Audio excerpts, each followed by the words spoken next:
ශ්‍රද්ධාවන්ත පින්වතුනි, මේ ජීවිතයේදී අපි කොහොම හරි මේ ධර්මය අවබෝධ කිරීමට මහන්සි ගන්න ඕන.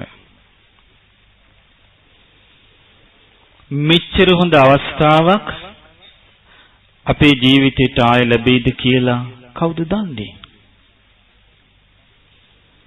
මනුස්ස ජීවිතේ දුර්ලභයි. දුර්ලභ මනුස්ස ජීවිතේ අපට ලැබුණා. සද්ධර්ම ශ්‍රවණය ඊටත් වඩා දුර්ලභයි. දුර්ලභ වූ ශ්‍රී සද්ධර්මයත් අපට ලැබුණා. ධර්මයේ ලැබිච්ච වෙලාවේ නුවණින් කල්පනා කරන්ට අපි දක්ෂ වෙන්න ඕන. ඒ දක්ෂතාවය අපිට අහිමි වුණොත් ඔක්කොම ලැබිලා අතෑරිය වෙනවා. අපි දන්න හැටියට අපේ අතීතේ බොහෝ දෙනෙක් කලුවරේ ඉපදිලා කලුවරේ ජීවත් වෙලා කලුවරේ මැරුණා වගේ ජීවිතයක් ගෙව්වේ. අපි මේ වගේ ඉරණමකට යන්න ඕන නැහැ. අපට පුළුවනි චතුරාර්ය සත්‍ය දකින්න. අපට පුළුවනි මේ ජීවිතේ සංසාරෙන් ඈතර වන ශ්‍රී සද්ධර්මය, සසරෙන් ඈතර කරන ධර්මයේ අපේ හිත ඇතුලේ රඳව ගන්නට. අන්නේ ධර්මයේ තමයි අපිව ගලවගන්නේ. මේ ලෝකෙට පහළ වෙච්ච සුන්දර දෙයක් ධර්මය කියන්නේ. ධර්මයේ පහළ වුණේ බුදුරජාණන් වහන්සේගේ හදවතේ.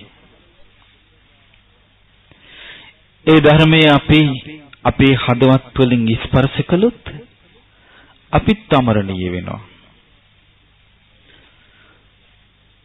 ඉපද මෙරි යන සංසාරයෙන් ඈතර වෙන්න පුළුවන් නම් කොයිතරම් දෙයක්ද? දීර්ඝ ගමනක් අපට යන්න තිබෙන්නේ දුක් කඳුළු හලහලා. එහෙම දිගින් දිගට යන්න ඕන නැහැ. කලාතුරකින් ලැබෙන බුද්ධ ශාසනය දැන් අපට ලැබිලා තියෙනවා. බුදුරජාණන් වහන්සේලා ධර්ම දේශනා කරන හැටි අපි මේ දේශනාවලින් ඉගෙන ගත්තා. බුදුරජාණන් වහන්සේගේ ධර්මයේ ඒ විදියටම අවබෝධ කරලා ඒ විදියටම සියලු කෙලෙසුන්ගෙන් නිදහස් වෙච්ච උත්තමයන්ටයි රහතන් වහන්සේලා කියන්නේ. අන්නේ රහතන් වහන්සේ නම දේශනා කරපු ධර්මය අද අපි ඉගෙන ගන්න උදේවරුේ. රහතන් වහන්සේලාගේ බණ කොයිතරම් සුන්දරයිද කියලා ඔබට තේරෙන්න පටන් ගනීවි. මේ දේශනාව සඳහන් වෙන්නේ මජ්ක්‍ධිම නිකායේ 3 වන කොටසට. මේ දේශනාවේ නම නන්දකෝවාද සූත්‍රය. මේ දේශනාවේ නම නන්දක ස්වාමින් වහන්සේ භික්ෂුණීන්ට අවවාද වශයෙන් වදාළ දෙසුම. නන්දකෝවාද සූත්‍රය. ඒ දිනවල බුදුරජාණන් වහන්සේ වැඩ සිටියේ සවැත් නුවර ජේතවනාරාමයේ. එදා මහා ප්‍රජාපති ගෞතමී භික්ෂුණීන් වහන්සේ 500ක් භික්ෂුණීන් පිරිවරාගෙන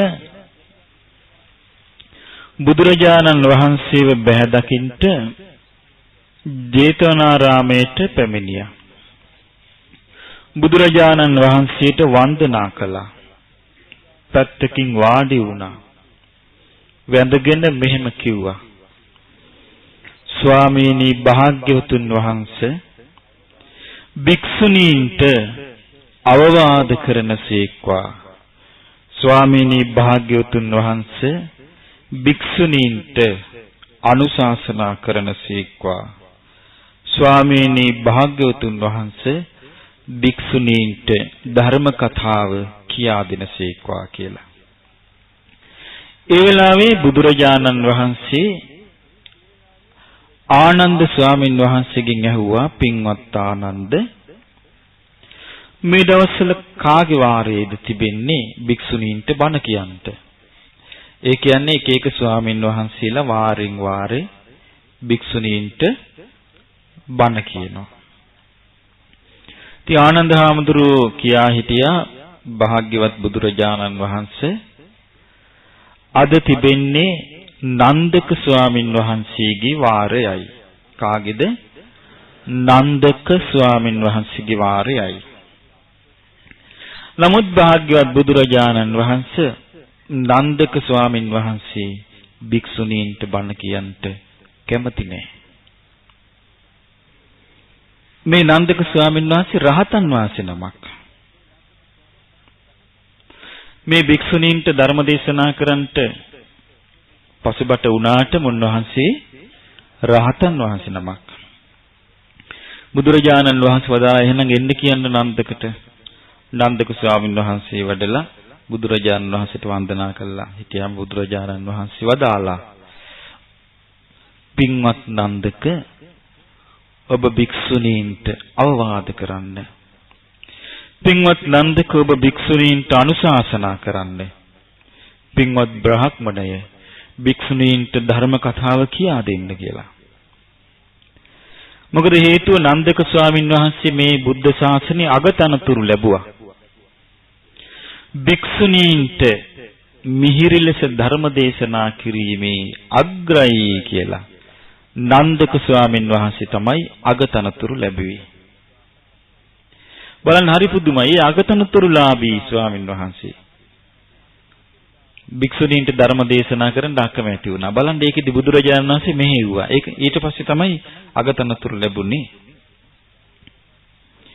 ඉතින් නන්දක ස්වාමීන් වහන්සේ ගෞරවයෙන් මහත් ශ්‍රද්ධාවකින් බුදුරජාණන් වහන්සේගේ වචනේ පිළි අරගෙන එදා උදේ පිණ්ඩපාතේ වැඩම කරලා සවස් පිණ්ඩපාතේ වළඳලා ඉවර වෙලා සවස් භාගේ තව ස්වාමීන් වහන්සේ නමක් එක්ක රාජකාරාමයට වැඩම කළා. රාජකාරාමේ භික්ෂුණීන් 500ක් වැඩ සිටිනවා. ඉතින් මේ භික්ෂුණීන් වහන්සේලා මේ ස්වාමින් වහන්සේට වන්දනා කළ පැත්තකින් වාඩි වුණා. දැන් එතකොට මෙතන අපි තේරුම් ගත යුතු කීපයක් තියෙනවා. බුදුරජාණන් වහන්සේගේ ශ්‍රාවක සංඝයා කොටස් දෙකකින් යුක්තයි. පිරිස කොටස් 4කින් යුක්තයි. බුදු පිරිස, සිව්වණක් පිරිස, භික්ෂු භික්ෂුණී, උපාසක උපාසිකා. සංඝ කියන කොටස් දෙකකින් යුක්තයි. භික්ඛු සංඝ, භික්ඛුණී සංඝ කියලා. භික්ඛුණී ශාසනය කියලා එකක් නැහැ.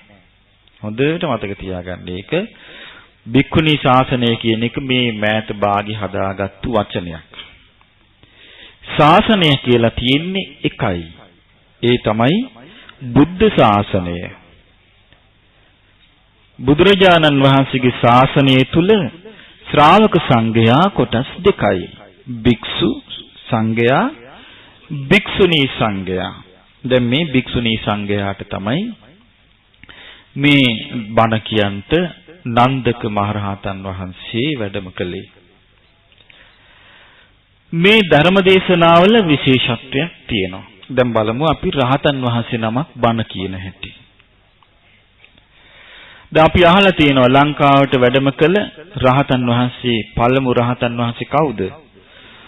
මිහිඳු මහරහතන් වහන්සේ ධර්ම දේශනා කරපු වෙලාවේ දේවානම්පියතිස්ස රජුරුවන්ගේ අන්තఃපුර කාන්තාවන් 500ක් අනුලාභිසවුන් වහන්සේ, අනුලාභිසවුන් ප්‍රධාන ඒ 500ම මාර්ගඵල ලැබුවා.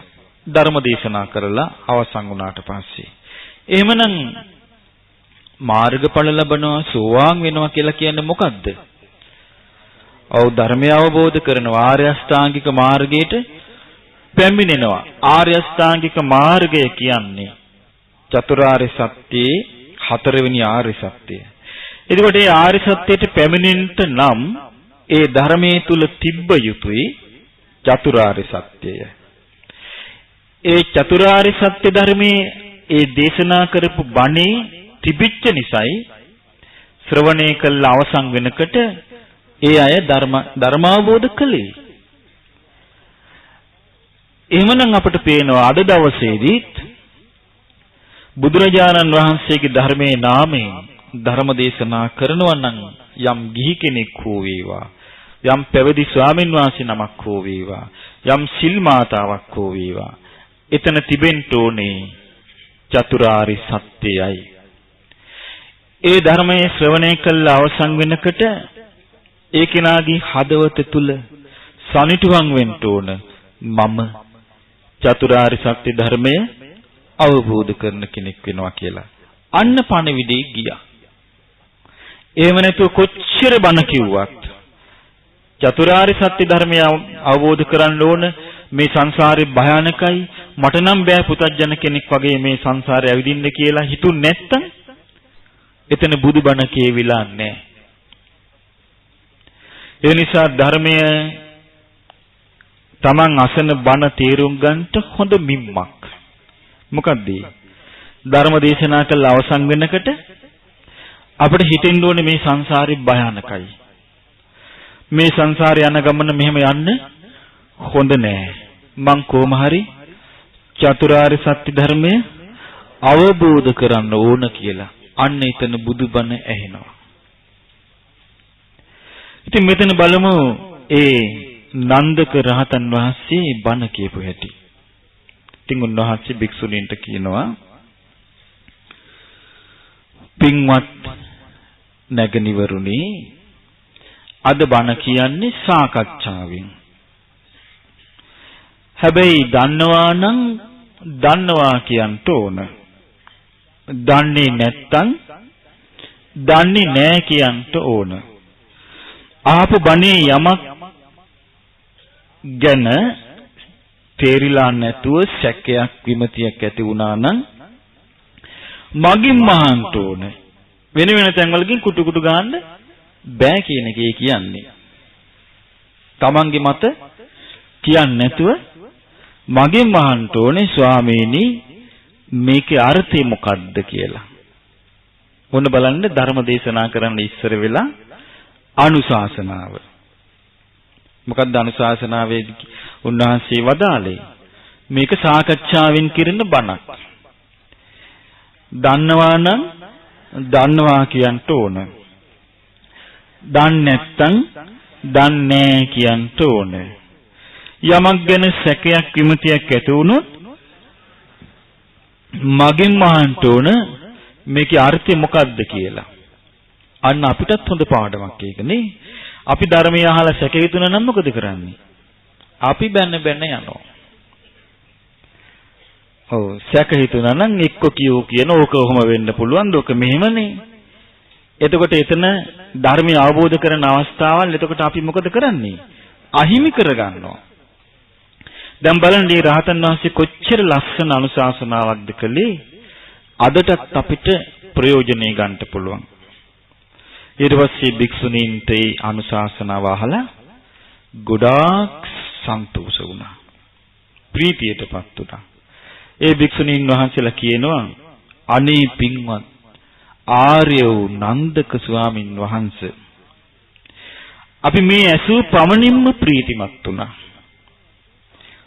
ආයස්මත් නන්දක ආර්ය වූ නන්දක ස්වාමින් වහන්සේ අපට මෙච්චර නිදහසක් මෙච්චර පැවරීමක් කරනවා නේද කියලා.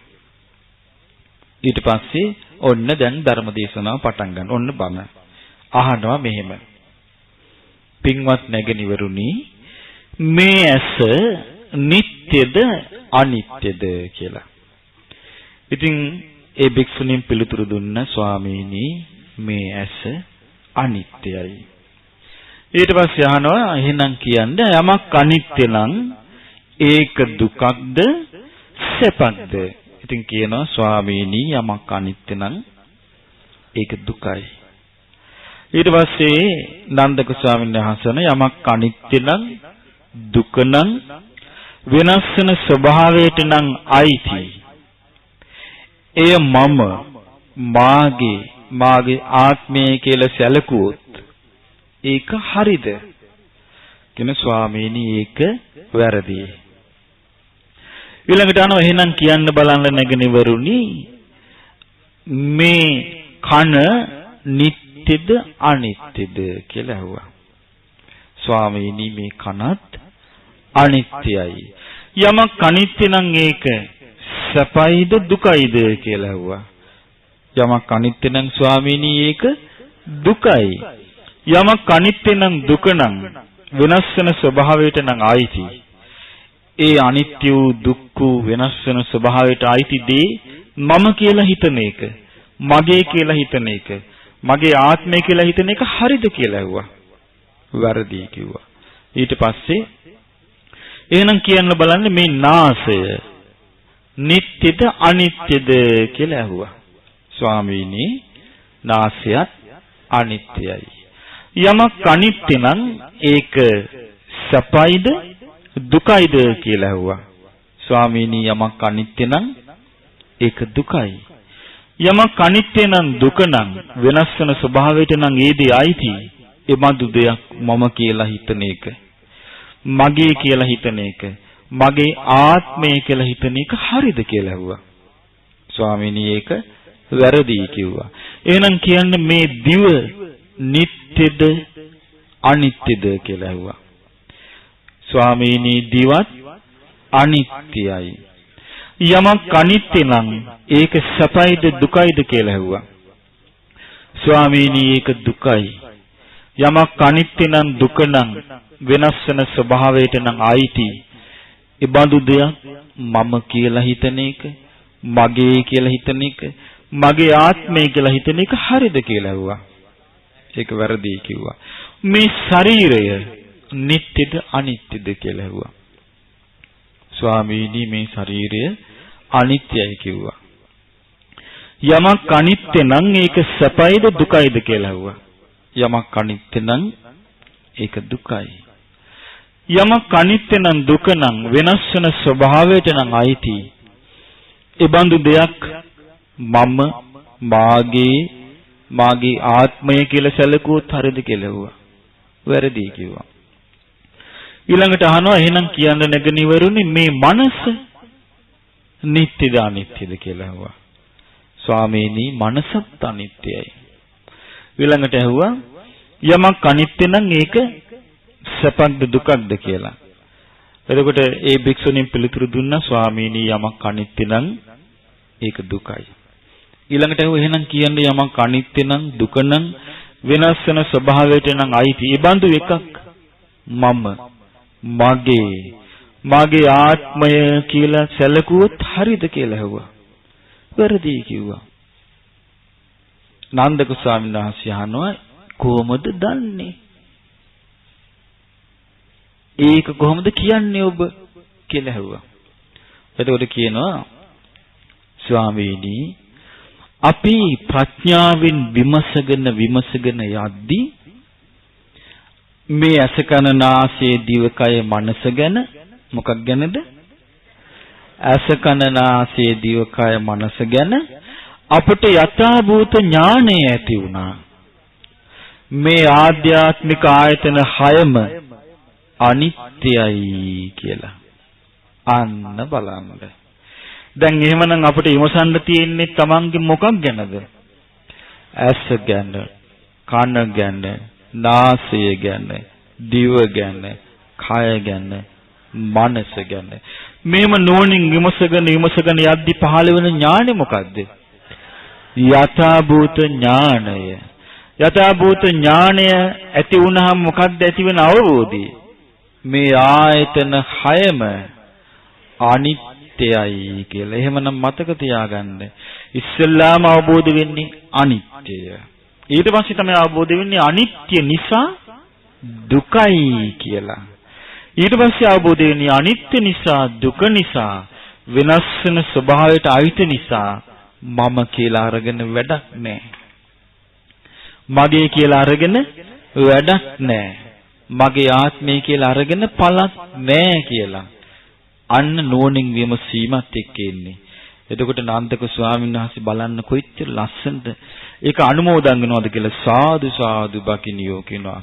නැගණි වරුණි සාදු සාදු ආර්ය ශ්‍රාවකේ ප්‍රඥාවෙන් විමසගෙන යද්දී ඇතිවන අවබෝධයෙන් ඔන්න ඔය විදිහට තමයි කියනවා පෙනෙන්නේ. ඔන්න දැක්කද දැන්? එහෙමනම් කවුද මේ පුතඥ කෙනෙක්ද ආර්ය ශ්‍රාවකයෙක්ද? ආර්ය ශ්‍රාවකයා. ඔබ කවුද? පුතඥද ආර්ය ශ්‍රාවකද? ආර්ය ශ්‍රාවක. කවුරුයි කිව්වොත් නෑ ඔබ පුතඥ කියලා. එතන මොකද්ද ඔබ කියන්නේ? පිස්සුද කියලා අහන්නේ යාගෙන්. මොකද හේතුව? අපි ආර්ය ශ්‍රාවකය බවට පත් වෙන්නේ අනුන්ගෙන් ටයිටල් ගන්න නෙවෙයිනේ. අපි ආර්ය ශ්‍රාවක බවට පත් වෙන්නේ මොකද? බුදුරජාණන් වහන්සේගේ ශාසනය තුල නොසෙල්වෙන ශ්‍රාවකෙක් වෙන්නයි. එක එක්කිනාට ඕන හැටියටද? නෑ. මේ නිසා අන්නේ බඳු ආර්ය ශ්‍රාවක භාවයට පත් වෙච්ච කෙනා තමයි යෝනිසෝ මනසිකාරය යෙදෙමින් ඒ කිව්වේ නෝනින් විමස බලනවා. මේ ඇස ගැන, කන ගැන, නාසය ගැන, දිව ගැන, කය ගැන, මනස ගැන නෝනින් විමස බලනවා. එතකොට බලන්න මේ භික්ෂුණීන් වහන්සේලා එහෙනම් භාවනා කරලා තියෙන මොකද්ද? අනිත්‍ය භාවනාව කරලා. දැන් මේක කියනවාද අපි භාවනා කරගෙන යනකොට දෙවුරු ඇවිල්ලා මල් මාලා දානවා දැක්කා. තියෙනවද එහෙම ඒවා? අපි භාවනා කරගෙන යනකොට මොනවද පෙවුනේ කියලා මේ නන්දක රහතන් වහන්සේ අහනවද? නෑ. මොනවද දැක්කේ කියලා ඇහුවද? ආන්න දැක්කනේ. දැක්කනේ ධර්මයේ. එතකොට ඊළඟට එහෙම අනුමෝදන් වෙලා ඊළඟට අහනවා නන්දක රහතන් වහන්සේ භික්ෂුණීන්ගෙන් හොඳයි. එහෙමනම් කියන්න බලන්න ඇසට පෙනෙන රූප නිට්ටයද අනිත්‍යද කියලා. එතකොට කියනවා ස්වාමීනි රූපත් අනිත්‍යයි. යමක් අනිත්‍ය නම් ඒක සැපයිද දුකයිද කියලා ඇහුවා. ස්වාමීනි යමක් අනිත්‍ය නම් ඒක දුකයි. යමක් අනිත්‍ය නම් දුක නම් වෙනස් වෙන ස්වභාවයට නම් ආයිති. ඒ බඳු දෙයක් මම මාගේ ආත්මය කියලා සලකන එක හරිද කියලා ඇහුවා. ඒක වැරදි කිව්වා. ඊළඟට කිව්වා එහෙනම් කියන්න බලන්න කනට ඇහෙන ශබ්ද නිට්ටයද අනිත්‍යද කියලා. කිව්වා ස්වාමීනි කනට ඇහෙන ශබ්දත් අනිත්‍යයි. යමක් අනිත්‍ය නම් ඒක සැපයිද දුකයිද කියලා ඇහුවා. යමක් අනිත්‍ය නම් ඒක දුකයි කිව්වා. යමක් අනිත්‍ය නම් දුක නම් වෙනස් වෙන ස්වභාවයට නම් අයිති. ඒ බඳු දෙයක් මම මාගේ ආත්මය කියලා සලකන එක හරිද කියලා ඇහුවා. වැරදි කිව්වා. ඊළඟට එහෙනම් කියන්නේ නාසයට දැනෙන ගඳ සුවඳ ගැන ඒවා නිට්ටයද අනිත්‍යද? ඉතින් භික්ෂුණීන් පිළිතුරු දුන්නා ස්වාමීනි ගඳ සුවඳ අනිත්‍යයි. යමක් අනිත්‍ය නම් ඒක සැපයිද දුකයිද කියලා ඇහුවා. ස්වාමීනි ඒක දුකයි. යමක් අනිත්‍ය නම් දුක නම් වෙනස් වෙන ස්වභාවයට නම් ආйти. ඒ බඳු දෙයක් මම මාගේ ආත්මය කියලා සලකන එක හරිද කියලා ඇහුවා. වැරදි කිව්වා.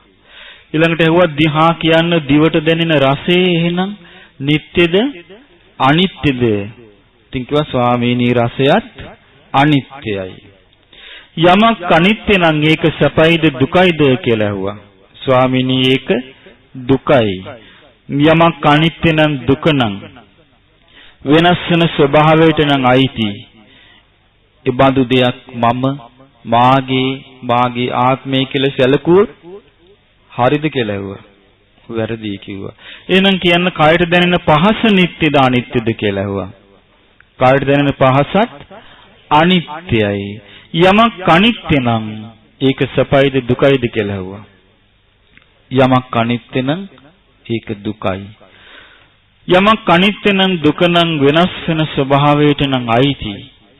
එය මම මාගේ ආත්මය කියලා සැලකුවොත් ඒක හරිද කියලා ඇහුවා.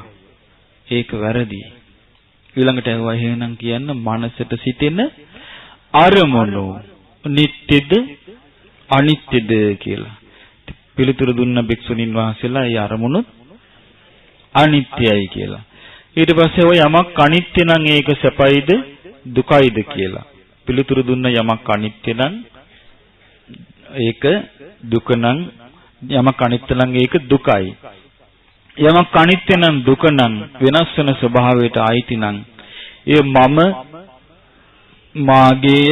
මාගේ ආත්මය කියලා සලකන එක හරිද කියලා ඇහුවා.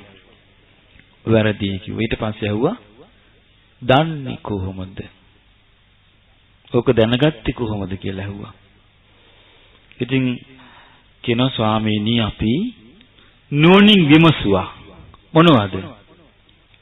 රූප, ශබ්ද, ගන්ධ, රස, ස්පර්ශ, අරමුණු මේවා අපි නුවණින් විමසුවා.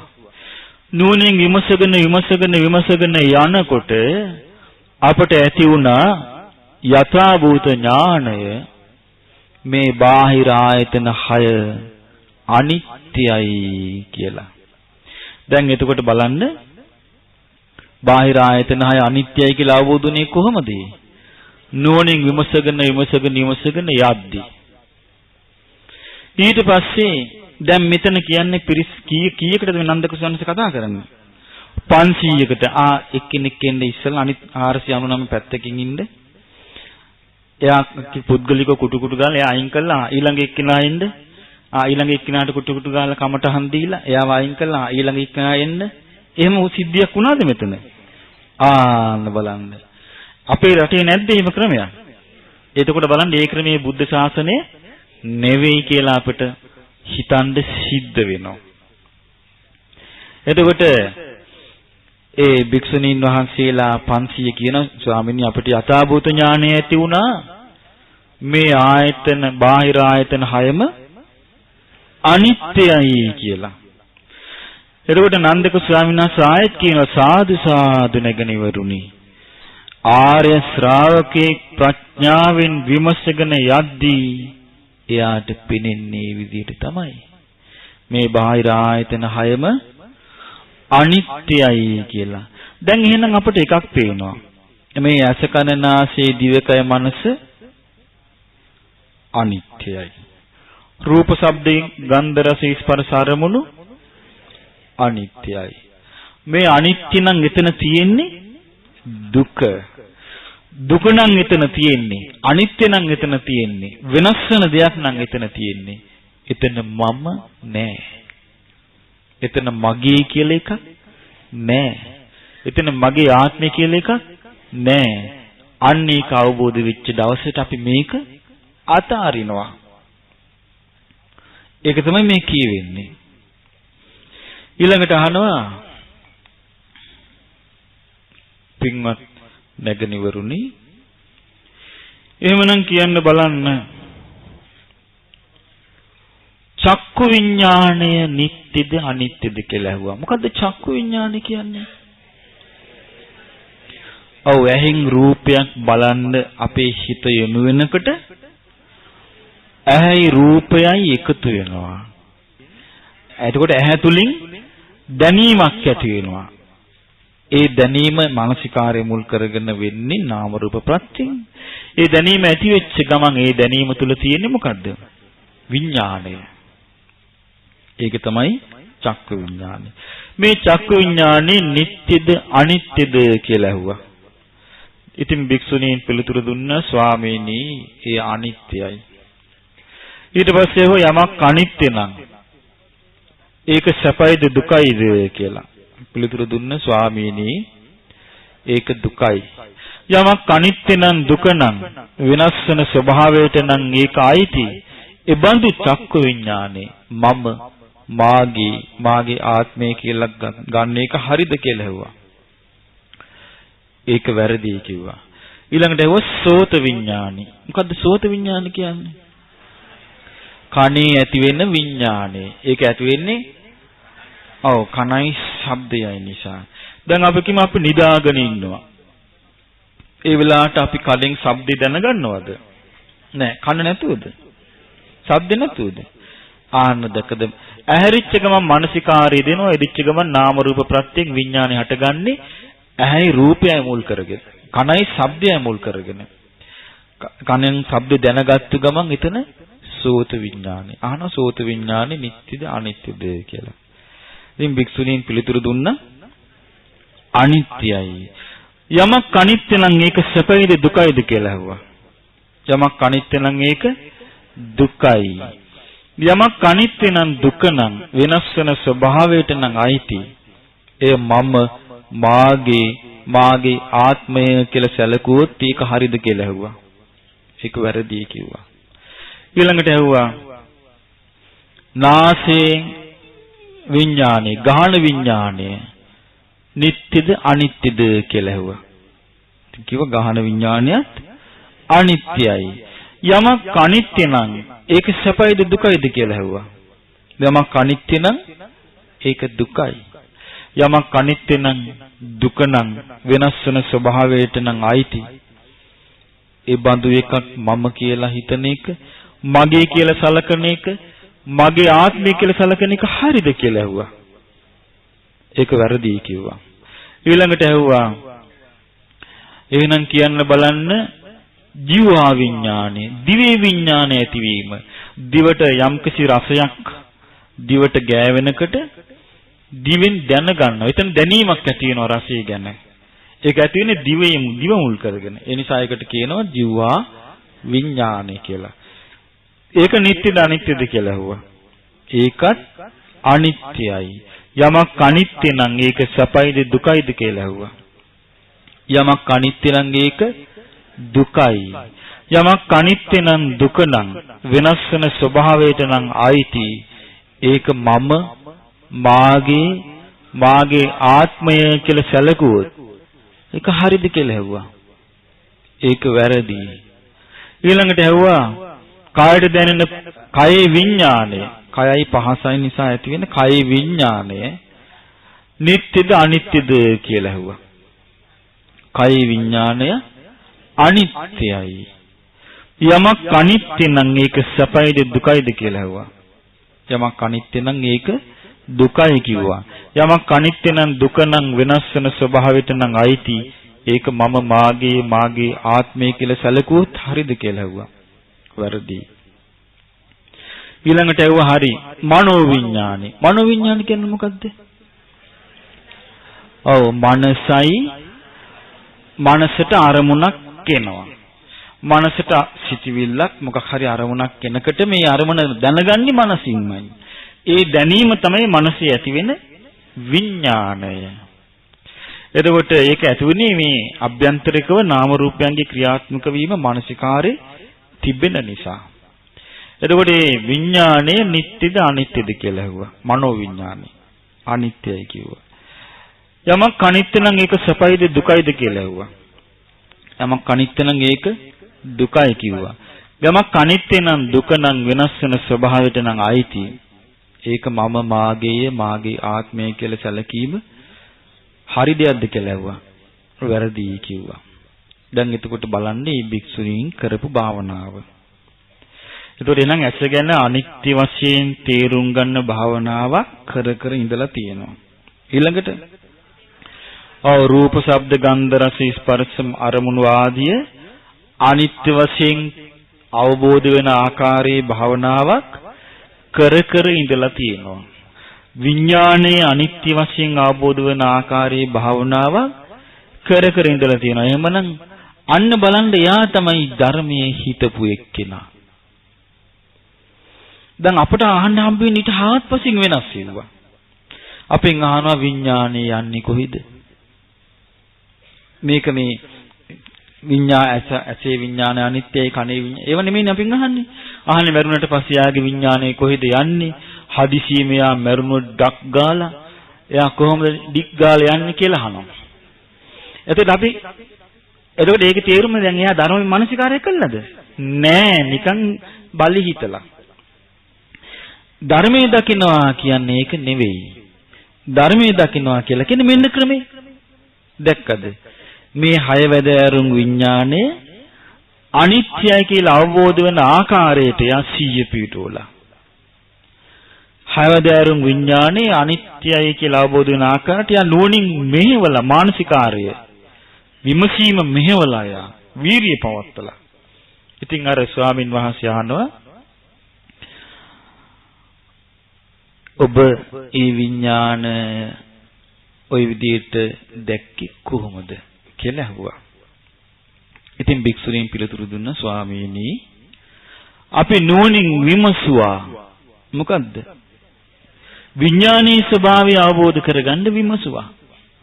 අන්න ඒකටයි විමසනවා කියන්නේ.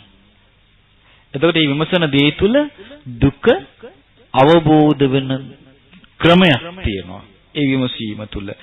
යම් විමසීමක් තුළ ප්‍රශ්න ඇති වෙනවා නම්, යම් විමසීමක් තුළ සැක ඇති වෙනවා නම්, යම් විමසීමක් තුළ මහා විශ්ෝපයටපත් වෙනවා නම්, එයා අයෝනිසෝ මනසිකාරයෙන් විමසලා මිසක් යෝනිසෝ මනසිකාරයෙන් විමසලා නැහැ. යම් විමසීමක් තුළ යෝනිසෝ මනසිකාරයෙන් විමසුවා නම් එයාට අනිත්‍යදී අනිත්‍ය වශයෙන් අවබෝධ වෙන අවබෝධයේ කරා යනවා. දැන් කියනවා ස්වාමීනි අපි මේ වගේ නුවණින් විමසගෙන යද්දී අපට ඇති වුණා ඥානය. මොකක්ද මේ ඥානය? යථා භූත ඥානය. එහෙනම් ඔබත් අනිත්‍ය වශයෙන් විමසගෙන යද්දී ඔබටත් ඇති වේවි ඥානය. මොකක්ද? යථා භූත ඥානය. එතකොට ඔබට චිත්‍ර වගේ පේන්න ගන්නවද? නෑ. දෙවිවරු ඇවිල්ලා මල් මාල දානවද? නෑ. පහන් නිවිනවපත් වෙනව පේනවද? තොරම් පේනවද? නෑ. අනිත්‍යදී අනිත්‍ය වශයෙන් පේනවා. ඒ නිසා දුක පේනවා. ඒ නිසා මේක තමාගේ වශයෙන් පවත්වන්න බෑ කියලා පේනවා. ඒක තමයි අපි හිතුවත් නැතත්, දැක්කත් නැතත්, අවබෝධ වුණත් නැතත් තිබෙන ඇත්ත දේ. අන්න ඒක තමයි අවබෝධය කරා යන්න තියෙන්නේ. එතකොට ඒ නන්දක ස්වාමීන් වහන්සේ කියනවා සාදු සාදු නැගණිවරුනි ආර්ය ශ්‍රාවකයෙක් ප්‍රඥාවෙන් විමසද්දී ඔය විදියට තමයි දකින්නේ. අපිට හොඳ පාඩමක් මේකේ තියෙනවානේ. මොකද්ද? ආර්ය ශ්‍රාවකයෙක් ප්‍රඥාවෙන් විමසද්දී දකින්න දේ මොකද්ද කියලා මෙතන කියවෙනවා. මේට වඩා වෙනස් පටලැවිලි දකින්නවා නම් එයා ප්‍රඥාවෙන් විමසලා නැහැ. එයා වාදයක් හදලා. ඒ නිසා මතක තියාගන්න බුදුරජාණන් වහන්සේගේ ධර්මයේ අවබෝධ කිරීමේදී ක්ෂණික මත අදහස් ආකල්ප කතා කර ඉන්න එකට වඩා මේකේ තියෙන්නේ මොකද්ද? අහන දේ නෝනින් ශ්‍රවණය කළා හිතේ දරාගෙන මානසිකාරය දීලා සිය පිහිටෝලා විමසලා අවබෝධ කරන එකක්. හැබැයි අවබෝධ කරන එකයි පොතේ තියෙන ධර්මයයි දෙකක් නෙවෙයි. ඒක එකම දෙයක් වෙන්න ඕනේ. යම් කිසි කෙනෙක් කියනවා නම් නෑ පොත්වල තියෙන ඒවා බලලා කවුද අවබෝධ කරන්නේ? අවබෝධ කරපු එක්කෙනෙක් විසින්ම තවත් කෙනෙකුට අවබෝධ කරන්න කියා දෙන්න ඕනේ ඒක පොතේ නෑ කියලා. අන්න ප්‍රවේශම් වෙන්න යාගෙන. මොකද එයා ධර්මයේ සරණ ගිහින් නැති එක්කෙනෙක්. ධර්මයේ සරණ ගියපු කෙනෙක් ඒක කියන්නේ නැහැ. මොකද මේ යුගයේ අපට ධර්මයේ තිබෙන්නේ පොත්වල. දීඝනිකාය, මජ්ක්‍ධිම නිකාය මේ ධර්මයේ තමයි ශ්‍රී සද්ධර්මයේ තියෙන්නේ. එතකොට මේ ශ්‍රී සද්ධර්මයේ ප්‍රතික්ෂේප කරලා යා වෙන ධර්මයක් පනවන්න ගියොත් ඒක කවදාවත් සිද්ධ වෙනවද? නෑ. එහෙමනම් මතක තියාගන්න අපි යමක් කතා කරනවද යමක් කියනවද ඒක තමයි අවබෝධ විය යුත්තේ. කවුරු හරි මෙහෙම කියනවා නම් නෑ මට විශේෂ අවබෝධයක් ඇති වුණා. හැබැයි ඒක මට වචන වලට හරවන්න බෑ. මට කියන්න බෑ. ඒක විශේෂ එකක්. ඒක ඔයාට අවබෝධ වෙච්ච දවසට ඔයා තේරුම් ගනිවි කියලා. ඒක තේරුම් ගන්න නෙවෙයි ඒක යාගේ තමා උසස් කරලා පෙන්වන්න Taman නොමග ගියා මිසක් ඇත්ත දැක්කා නෙවෙයි. Taman විසින් තමාව හුවා දක්වා ගන්නවා මිසක් ඇත්ත දැක්කා නෙවෙයි. ඇත්ත දැක්කනම් එහෙම නෙමෙයි කියන්නේ. ඇත්ත දැක්කනම් කියන්නේ බුදුරජාණන් වහන්සේගේ ධර්මයේ ඇත්තක්මයි. මේ ඇස අනිත්‍යයි කියන කාරණේ ඇත්තක්මයි. රූපේ අනිත්‍යයි කියන කාරණේ ඇත්තක්මයි. චක්කු විඥානයේ අනිත්‍යයි කියන කාරණේ ඇත්තක්මයි. මම ප්‍රඥාවෙන් විමසද්දි මටත් මේ විදියට මේක අවබෝධ වුණා. අන්න ධර්මයේ තියෙනවා එතන. දැන් හොඳට තේරුම් ගන්න ධර්මයේ තියෙන්නේ කොහොමද කියලා. එතකොට මේ නන්දක ස්වාමීන් වහන්සේ ඊළඟට උපමාවක් කියනවා. කියන මෙහෙම පින්වත් නැගණිවරුනි තෙල් පහනක් තියෙනවා. පත්තු වෙවි මොකද්ද තියෙන්නේ? තෙල් පහනක් තියෙනවා. මේ පහනේ තෙලුත් අනිත්‍යයි. පහන් වැටියත් අනිත්‍යයි. පහන් සිලත් අනිත්‍යයි. ආලෝකයක් අනිත්‍යයි. නමුත් කෙනෙක් මෙහෙම කිව්වොත් ඔබට ඇත්ත. පහනේ තෙල් නම් අනිත්‍ය තමයි. පහන් වැටියත් අනිත්‍ය තමයි. පහන් සිලත් අනිත්‍ය තමයි. ඒ වුණාට ආලෝකය නිට්ටයයි. ආලෝකය ස්ථිරයි. ආලෝකය සදාකාලිකයි කිව්වොත් ඒක හරිද කියලා ඇහුවා. ස්වාමීනි ඒක සම්පූර්ණ අසත්‍යයක් කිව්වා. ඇයි එහෙම කියන්නේ කියලා ඇහුවා. කො ස්වාමීනි තෙලුත් අනිත්‍ය නම් වැටිත් අනිත්‍ය නම් සිලත් අනිත්‍ය නම් ආලෝකෙ නිට්ටය වෙන්නේ කොහොමද? ඒක අනිත්‍යමනේ. ඒ වගේ ඔබට කෙනෙක් මෙහෙම කියාවි. ඇසනම් අනිත්‍ය තමයි. කනත් අනිත්‍ය තමයි. නාසයත් අනිත්‍ය තමයි. දිවත් අනිත්‍ය තමයි. කයත් අනිත්‍ය තමයි. මනසත් අනිත්‍ය තමයි. ඒ වුණාට මේ ඇස කන නාසය දිව කය මන කියන මේ ආයතන 6 නිසා ඇතිවන යම් සැපක් හෝ දුකක් හෝ උපේක්ෂාවක් හෝ විඳීමක් ඇද්ද? ඒ විඳීම නිට්ටයයි. ඒ විඳීම ස්ථිරයි. ඒ විඳීම සදාකාලිකයි කිව්වොත් ඒක එතකොට ඒ බිසුන් කියන ස්වාමීන් වහන්සේ සම්පූර්ණ අසත්‍යයක්. ඇයි කොහොමද එහෙම කියන්නේ? ස්වාමීනි ඒ ප්‍රත්‍යයෙන් ඒ කරුණු හේතු කරගෙන ඒ විඳීම් හටගන්නේ. ඒ කරුණු නිරුද්ධ වීමෙන් ඒ විඳීම් නිරුද්ධ වෙලා යනවා. එතකොට කියනවා සාදු සාදු නැගණිවරුනි ආර්ය ශ්‍රාවකයා විඳීම ගැන නුවණින් විමසනකට ඔය විදියට තමයි කියන ඔයා දකින්නේ. එහෙනම් ආර්ය ශ්‍රාවකයා ඇස කන නාසය දිවකය මනස අනිත්‍ය විතරක් දකින්නව නෙවෙයි. රූප ශබ්ද ගන්ධ රස ස්පර්ශ අරමුණු වල අනිත්‍ය විතරක් දකින්නව නෙවෙයි. විඥානීය අනිත්‍ය විතරක් දකින්නව නෙමෙයි. ඒ තුන එකතු වෙලා හැදෙන දේ අනිත්‍යයි කියලා ඒකක් දකිනවා. විඳීම හටගන්නේ කොම ප්‍රත්‍යයෙන්ද? ස්පර්ශය ප්‍රත්‍යයෙන්. එතකොට ඇහැයි රූපයයි විඥානයයි එකතු වෙන්න ඕනේ විඳීමක් ඇති වෙන්නේ. ඒ තුන නැති වෙච්ච ගමන් විඳීම නැති වෙලා යනවා. මේක මෙයා තමා තුලින් දකිනවා. ආන්න ඒකයි මේ කියන්නේ. ඊළඟට තවත් උපමාවක් කියනවා. පින්වත් නැගණිවරුනි විශාල ගහක් තියෙනවා. අරටුව තියෙනවා. මේ ගහේ මුළු අනිත්‍යයි.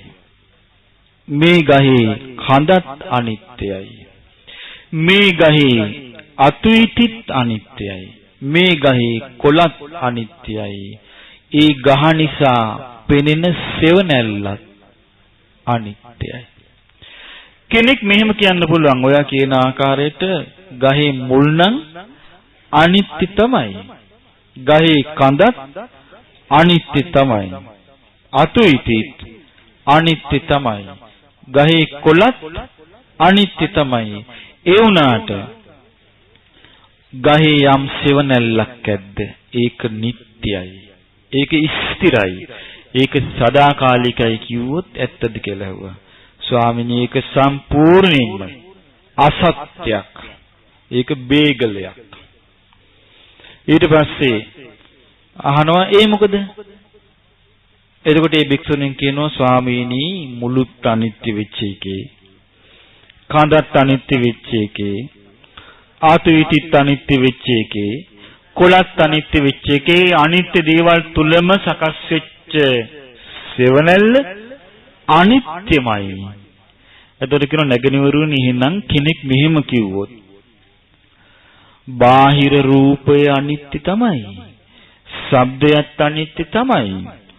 ගඳ සුවඳත් අනිත්‍ය තමයි. රසයත් අනිත්‍ය තමයි.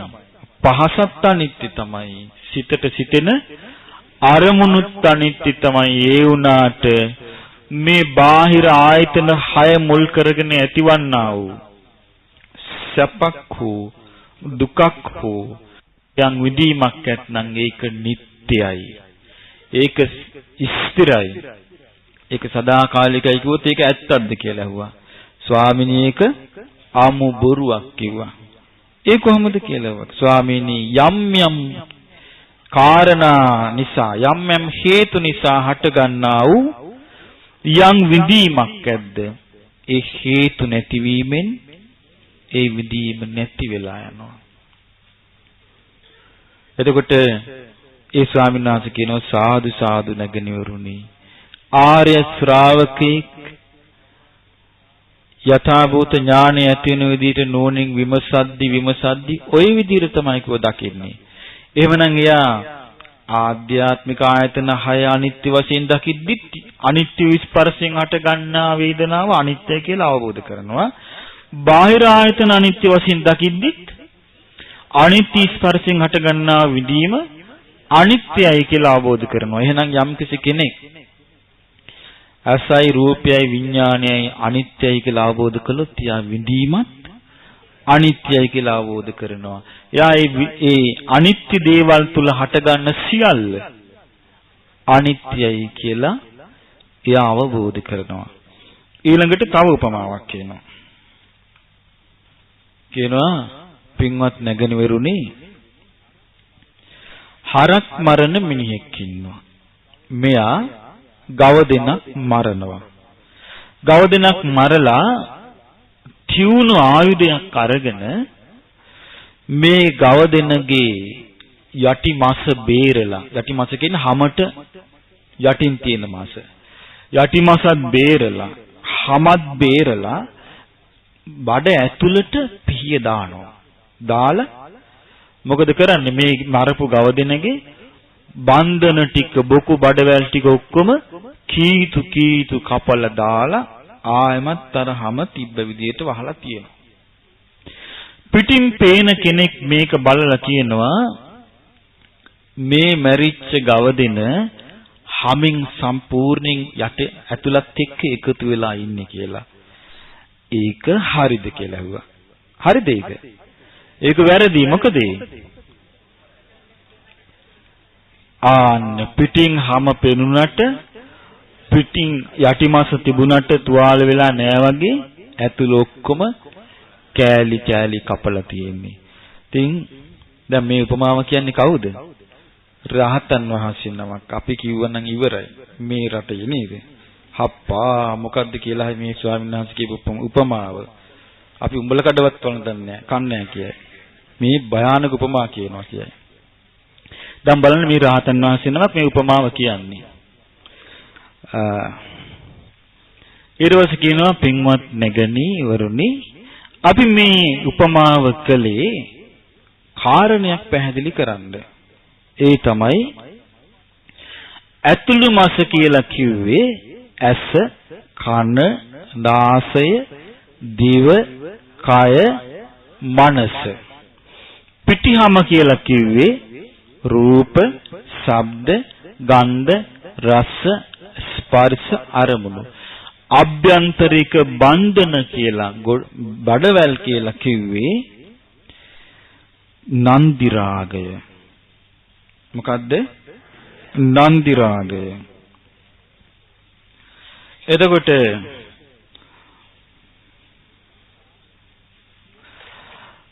තියුණු ආයුධය කියලා කිව්වේ ආර්ය සත්‍ය අවබෝධය ගැන තිබෙන ප්‍රඥාව. ආර්ය ප්‍රඥාවට තමයි තියුණු ආයුධය කියලා කිව්වේ. එතකොට තියුණු ආයුධයකින් ඇතුලේ බන්ධන ඔක්කොම කපනවා කියලා කිව්වේ ආර්ය ප්‍රඥාවෙන් කෙලෙස් බන්ධන සියල්ල කපලා දාන එක. ඊට පස්සේ කියනවා පින්වත් නැගණිවරුනි, ඒ බඳු එක්කිනා චතුරාර්ය සත්‍ය අවබෝධයට අංග 7ක් වඩන්න ඕන. මොනවද ඒ අංග 7? සප්ත බොජ්ජංග. ආරි සත්‍ය අවබෝධයට උපකාර වන විදියට සිහිය වඩන්න ඕන. ඒ තමයි හිතට විවේක නීවරණ ධර්ම යටපත් වෙලා හිතට විරාගය, ඒ කියන්නේ නොයල්ම ඇති වෙන හැටියට, ඇල්ම ඇති නොවෙන්න නම් යථාභූත ඥානය ඇති වෙන්න ඕනේ. යථාභූත ඥානය ඇති වෙලා නොයල්ම ඇති වෙන හැටියට, ඇල්ම නිරුද්ධ වෙන ආකාරයට සිහිය වඩන්න ඕනේ. ඒක සති සම්බොජ්ජංගය. යෝනිසෝ මනසිකාරයේ දියුණු කරන්න ඕනේ.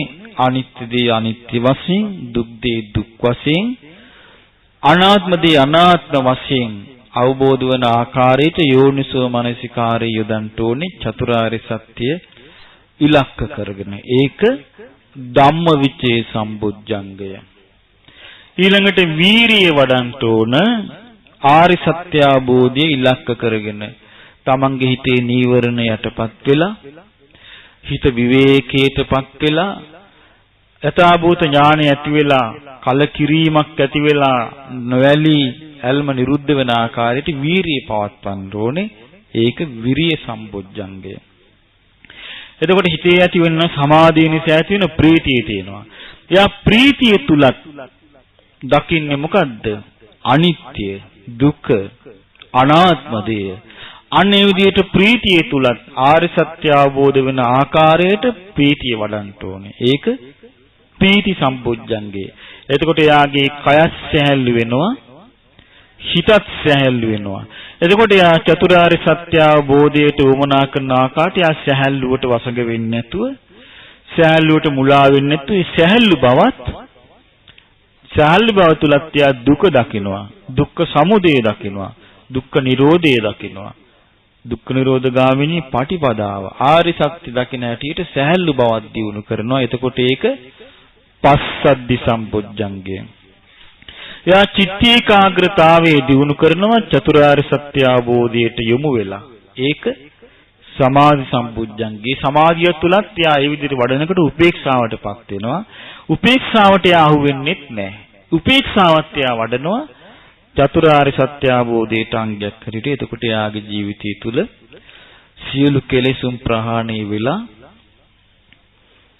උතුම් වූ අරහත්ත්වයට පත් වෙන්න පුළුවන් කියලා ඔන්න නන්දක රහතන් වහන්සේ ධර්ම දේශනා කළා ඉවර වෙලා ඊට පස්සේ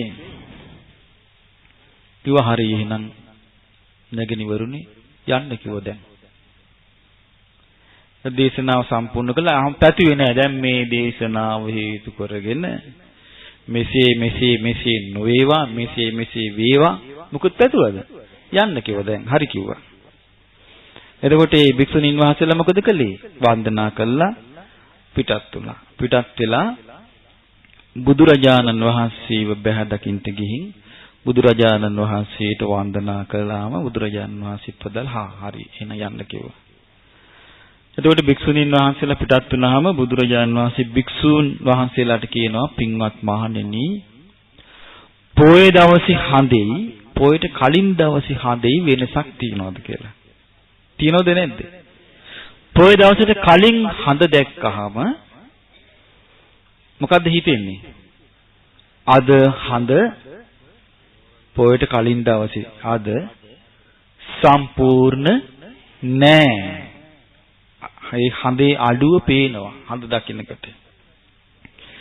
අන්න ඒ වගේ කිව්වා අද මේ භික්ෂුණීන් පින්වත් නන්දකයන්ගේ දේශනාව අහලා බොහොම සන්තෝෂ වුණා තමයි. නමුත් කාරණේ සම්පූර්ණ වුණේ නැහැ. නන්දකට එන්න කියලා කිව්වා, පින්වත් නන්දක ඔබ හෙටත් ඒ භික්ෂුණීන්ට අවවාද කරන්න ඕන. ඔය විදිහටම දැන් අද කියපු බණ ඔය විදිහටම හෙටත් කියන්න ඕන කිව්වා. ඒ මොකද?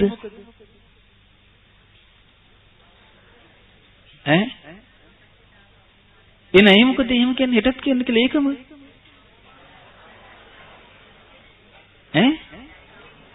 මේකයි මෙහෙමයි උනේ. ඒ භික්ෂුණීන් වහන්සේලා ඒ බණ අහලා අරන් ගියා. දාලා ගියේ නෑ මේ අය වගේ.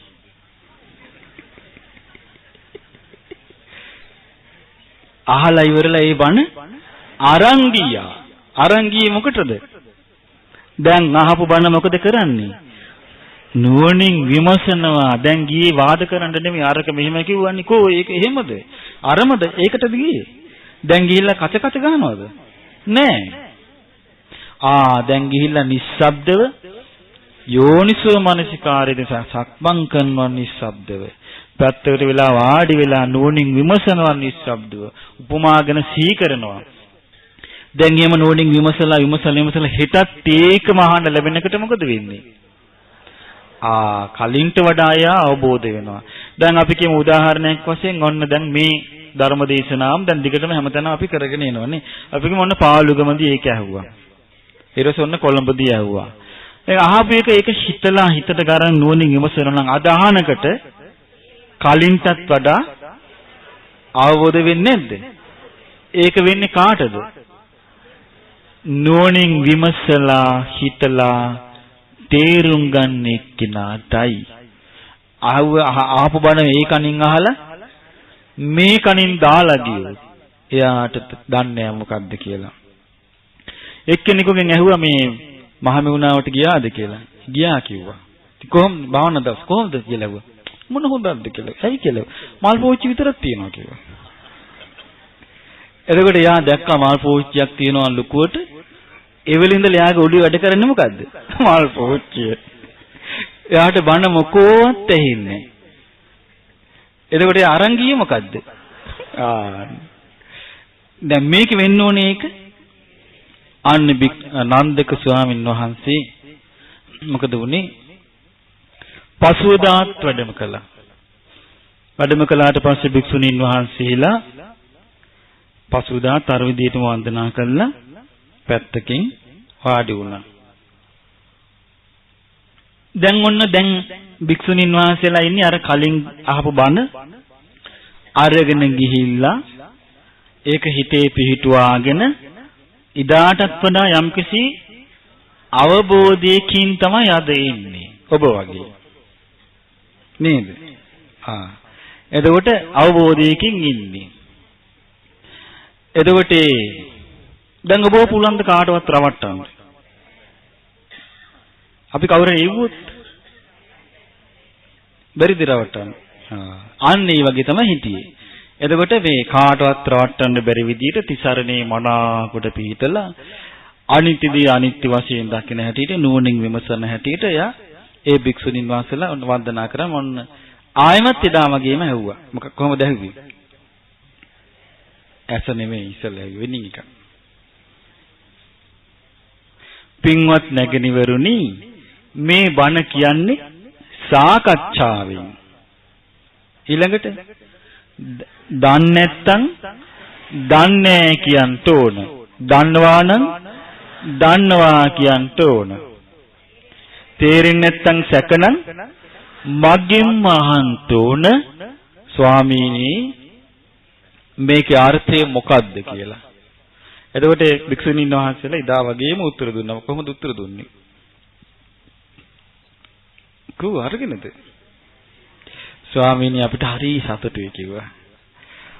ආර්යෝ නන්දක ස්වාමීන් වහන්සේ අපට හරි විවෘතව අපිට පවරනවා කිව්වා මේ ධර්මයට එන්න. ඊට පස්සේ තමයි කිව්වේ මොකක්ද ඇහුවේ? පින්වත් නැගණිවරුනි, ඇස නිට්ටයද අනිත්‍යද කියලා ඇහුවා. කන නිට්ටයද අනිත්‍යද කියලා ඇහුවා. නාසය නිට්ටයද අනිත්‍යද කියලා ඇහුවා. දිව නිට්ටයද අනිත්‍යද කියලා ඇහුවා. කය නිට්ටයද අනිත්‍යද කියලා ඇහුවා. මනස නිට්ටයද අනිත්‍යද කියලා ඇහුවා. මොකද්ද පිළිතුර උනේ?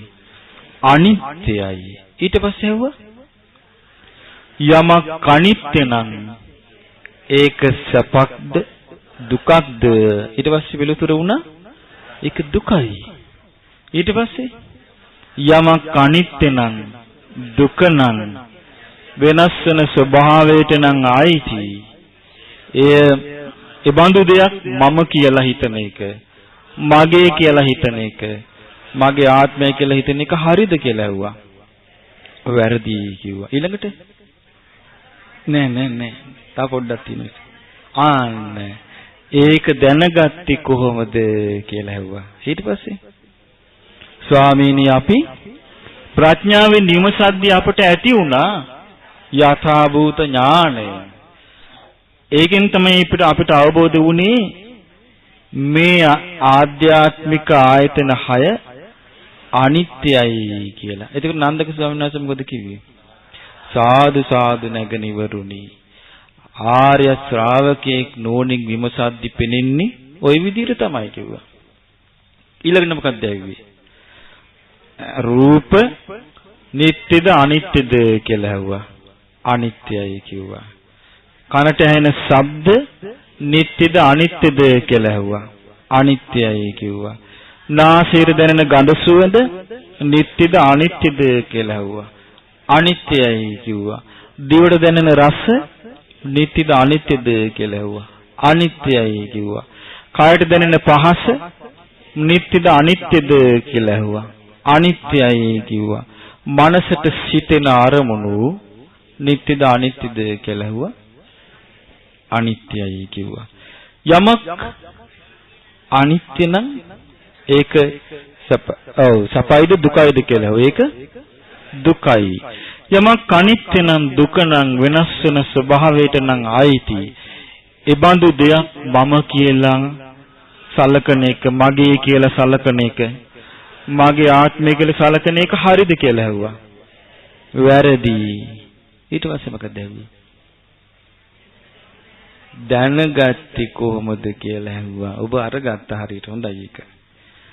ඉතින් ස්වාමීනි අපි ප්‍රඥාවෙන් විමසගෙන යද්දී අපට යථාභූත ඥානයක් ඇති වුණා මේ බාහිර ආයතන 6 අනිත්‍යයි කියලා. ඊට පස්සේ මොකද කිව්වේ? සාදු සාදු නැගණිවරුනි. ආර්ය ශ්‍රාවකෙක් නෝනෙන් විමසද්දි පෙනෙන්නේ ඔය විදිහට තමයි කිව්වා. ඊට පස්සේ චක්කු විඥානේ නිට්ටයද අනිත්‍යද කියලා ඇහුවා. සෝත විඥානේ නිට්ටයද අනිත්‍යද කියලා ඇහුවා. අනිත්‍යයි කිව්වා. ගාන විඥානේ නිට්ටයද අනිත්‍යද කියලා ඇහුවා. අනිත්‍යයි කිව්වා. දිවේ විඥානේ නිට්ටයද අනිත්‍යද කියලා ඇහුවා. අනිත්‍යයි කිව්වා. කයේ විඥානේ නිට්ටයද අනිත්‍යද කියලා ඇහුවා. අනිත්‍යයි කිව්වා. මනෝ විඥාණය නිට්ටයද අනිත්‍යද කියලා ඇහුවාම අනිත්‍යයි කිව්වා. ඊට පස්සේ යමක් අනිත්‍ය නම් ඒක සපයිද දුකයිද කියලා ඇහුවා. දුකයි කිව්වා. යමක් අනිත්‍ය නම් දුක නම් වෙනස් වෙන ස්වභාවයට නම් ආйти. ඒ මම මාගේ ආත්මය කියලා සැලකුවොත් ඒක හරිද කියලා ඇහුවා. වැරදි කිව්වා. ඊට පස්සේ ආන්න දන්නේ කොහොමද කියලා ඇහුවා. එතකොට නුවණින් විමසලා අපිට යථාභූත ඥානය ඇති වුණා මේ සයවැදෑරුම් විඥාණයන් අනිත්‍යයි කියලා. අපි කියමු මෙහෙම දැන් ඔබ තාම අනිත්‍ය වශයෙන් මේක යථාභූත ඥානය ඇති වෙලා නැහැ. ඔබෙන් කවුරු කෙනෙක් අහන විදිහට අනිත්‍යද කියලා. ඔබ මොකද්ද කියන්නේ? අනිත්‍යයි. ඔහොම කියලා ඔබෙන් අහන කොහොමද දන්නේ?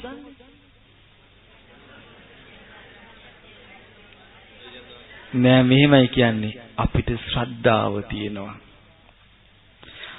ශ්‍රද්ධාව තියෙනවා. මේවා අනිත්‍යයි කියලා. ඒ නිසාම අපි විමසමින් ඉන්නවා. අපි දන්නවා අපිට යථාභූත ඥානය ඇති වෙනවා. මේවා අනිත්‍යයි කියලා. ඒ ගැන ශ්‍රද්ධාවෙන් මේ කියන්නේ කියලා කිය යුතුයි. නැත්තම් එතනදි උඩ බිම බැලුවොත් එහෙම හරියන්නේ නැහැ. ඊළඟට අර උපමා කිව්ව මොකක්ද උපමාව? ඔන්න පහනක්පත් වෙවි තියෙනවා. කිව්වා මේ පහනේ තෙලුත් අනිත්‍යයි. වැටිත් අනිත්‍යයි. සිලත් අනිත්‍යයි. ආලෝකයත් අනිත්‍යයි. ඉතින් මේ අනිත්‍ය වූ දේවල් අතර එක්කෙනෙක් කියනවා හරි. තෙල් නම් අනිත්‍ය තමයි. වැටිත් අනිත්‍ය තමයි.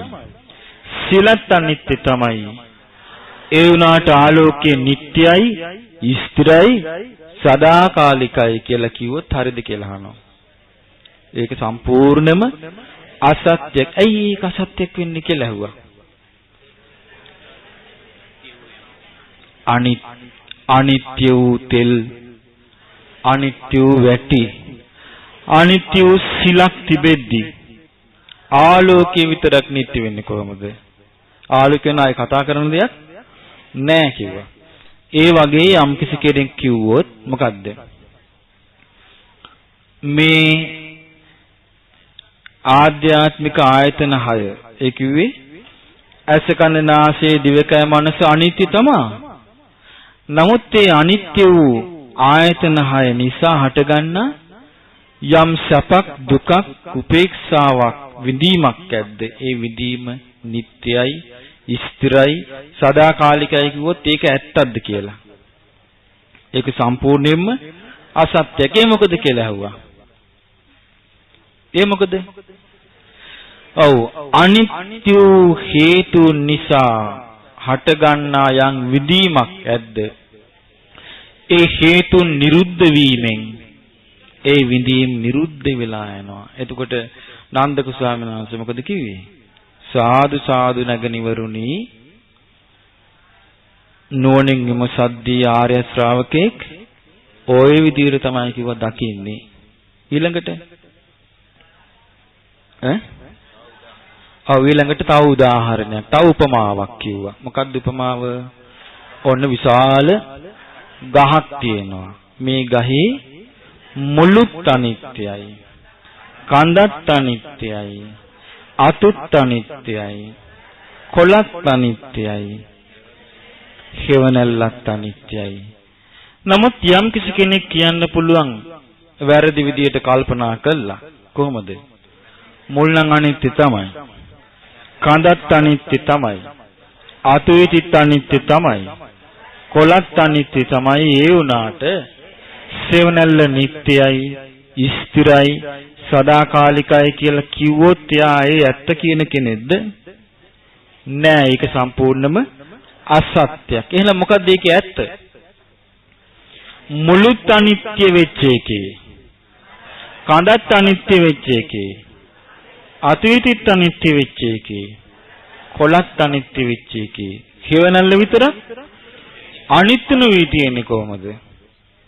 ආන්නේ වගේ කියනවා පින්වත් නැගණිවරුනි, කවුරු හරි ඇහුවොත් මේ බාහිර ආයතන 6 රූප ශබ්ද ගන්ධ රස ස්පර්ශ අරමුණු අනිත්‍ය තමයි.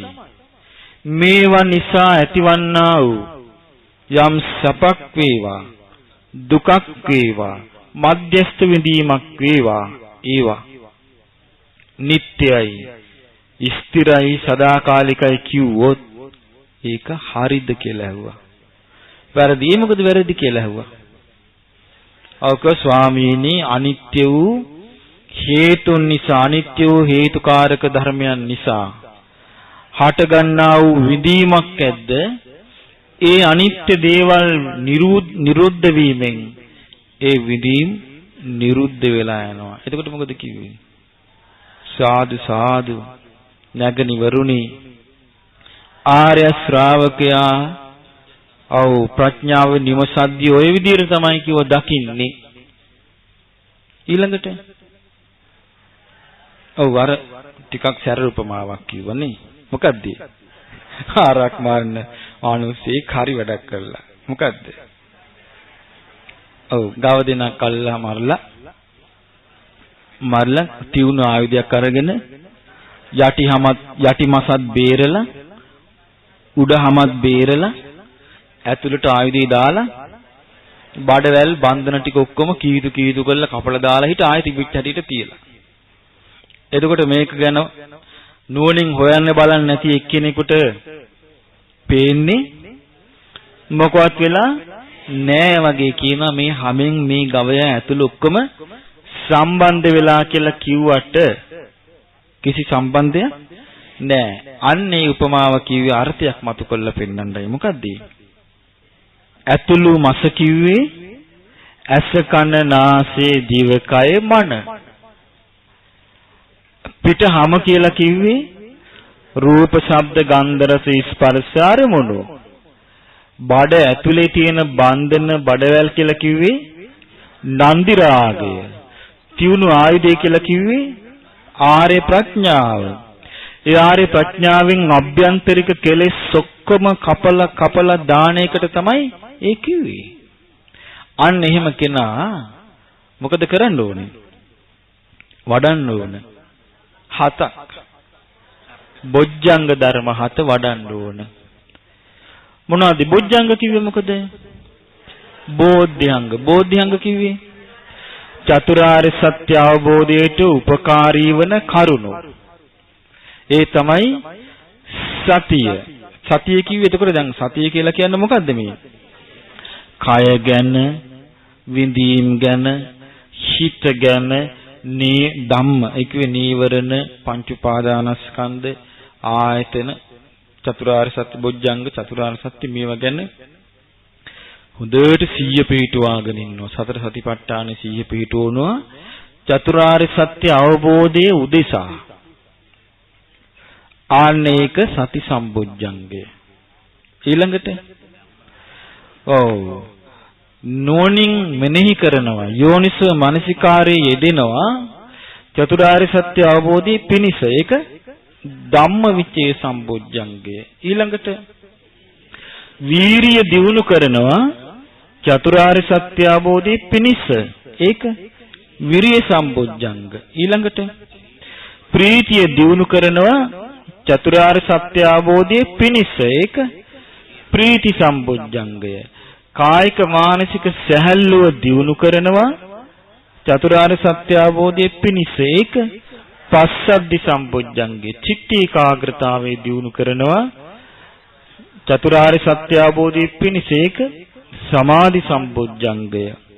ඊළඟට උපේක්ෂාව දියුණු කරනවා චතුරාර්ය සත්‍ය අවබෝධයේ පිණිස. ඒක උපේක්ඛා සම්බොජ්ජංගය. මේ විදිහට දියුණු කරගෙන යනකොට මේ අංග 7 අභ්‍යන්තර කෙලෙස් ඔක්කොම කැපිලා ගිහින් මෙයා සම්පූර්ණයෙන්ම නිකලෙස් භාවයටපත් වෙලා අරහත්ත්වයටපත් වෙනවා කියලා. ඊට පස්සේ මේ ධර්ම ශ්‍රවණය හේතු කරගෙන කියලා දැන් අපිට ඒක නොකියා බෑ. ඒ මොකද හේතුව? ඒක කිව්වේ නැත්තම් වතුර තියනවා කලී නෑ වගේ. ඒක තමයි කලී. ඒකට තමයි වතුර වැටෙන්නේ.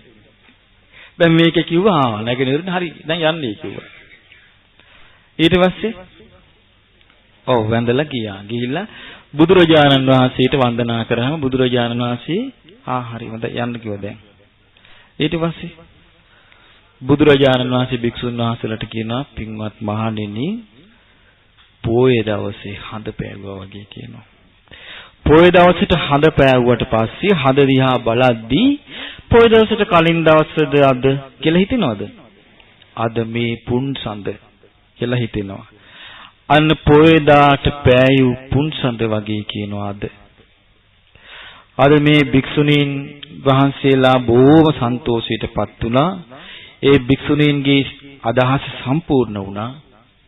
අන්තිම එක්කෙනත් ඒ 500 තුල හිටපු අන්තිම එක්කෙනත් සෝතාපන්න වුණා කිව්වා. එතකොට පැහැදිලිව පේනවා මෙච්චර ඉක්මනට මේ පිරිස ධර්මයේ අල්ලන්න දැන් අපිට මේක තේරෙනවා මොකද කියලා. මොකද හේතුව? ධර්මයේ නාමෙන් අහපු වෙන දේවල් නැහැ. ඊළඟට ධර්මයේ අල්ලගෙන තර්ක විතර්ක ගොඩනගනග ඉඳලා නැහැ. වාද විවාද කර ඉඳලා නැහැ.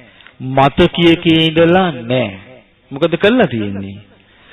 සිහිය පිහිටුවාගෙන විමස ඉඳලා අහපු ධර්මයේ ගැන අවබෝධ වෙලා තියෙන නිසා දැන් අපි ගත්තොත් මේ විදිහට අපි ධර්මයේ විස්තර කරලා දෙද්දිත් යම් කිසි කෙනෙකුට අවබෝධයක් කරා යන්නේ නැත්නම් ඒක ධර්මයේ අඩුවක්ද එක්කෙනා තුළ මනස හැසිරවීමේ අඩුවක්ද? චින්තනයේ හැසිරවීමේ අඩුවක් මිසක් ධර්මයේ අඩුවක් නෑ. ධර්මයේ කියන්නේ සුන්දර දෙයක්.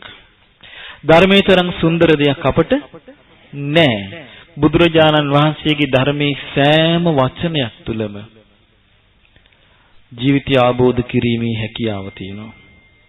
උන්වහන්සේ විස්තර කරන ධර්මයේ සෑම වචනයකම ජීවිතයට ආලෝකයක් සපයනවා.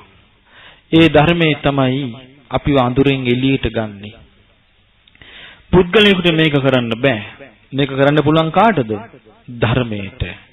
ධර්මයේ පිරිසිදු නම්, ධර්මයේ निराකූල නම්, ධර්මයේ නිර්මල නම්, ඒ ධර්මයේ යම් කිසි කෙනෙක් ශ්‍රවණය කරලා ඒ ශ්‍රවණය කරන ධර්මයේ හිතට අරගෙන හිතට ගත්තු ධර්මයේ නුවණින් විමසනවා නම් අනම්මනම් නැතුව ආනේ කෙනා අවබෝධී කරා යනවා.